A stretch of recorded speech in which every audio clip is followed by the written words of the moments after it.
Hi నమస్తే.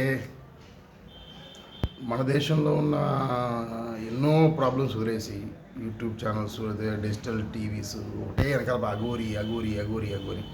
ఆడెవడో వచ్చాడు, ఆడు మోసాలు చేశాడు, రోడ్ల మీద పోలీసులను తన్నాడు, గోల చేశాడు, తర్వాత అమ్మాయిని తీసుకెళ్ళిపోయాడు, మళ్ళీ అమ్మాయి వచ్చింది. ఇవన్నీ గవర్నమెంట్ చూస్తుంది, పోలీసులు చూస్తున్నారు, ఎవరు ఏం మాట్లాడలేదు.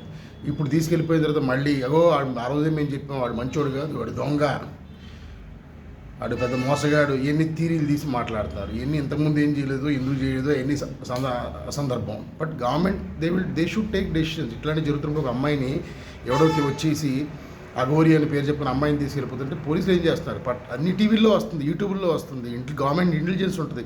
వాళ్ళు ఎందుకు స్టెప్ తీసుకోలేదని ఎవరికీ తెలియదు. ఇప్పుడేమో ఆ అమ్మాయి ఏమో లేదు, నా ఇష్టం వచ్చింది, మా ఇష్టాన్ని బతుకుతాం, మేము చచ్చిపోతాం, కైలాసనాథ్ వెళ్ళిపోతాం, లేదా హిమాలయాలకు వెళ్ళిపోతాం, ఎక్కడికో వెళ్ళిపోతూ ఉంటారు. ఇంకా దేశంలో ఇంకేం ప్రాబ్లమ్స్ లేవా? ఇదేనా బర్నింగ్ పాయింట్? ఈవెన్ నేను కూడా వీళ్ళ గురించి ఈ టాపిక్ గురించి మాట్లాడటం ఇది మంచిదైతే చూడండి, లేదంటే దీని గురించి దయచేసి వదిలేసేయండి ప్లీజ్.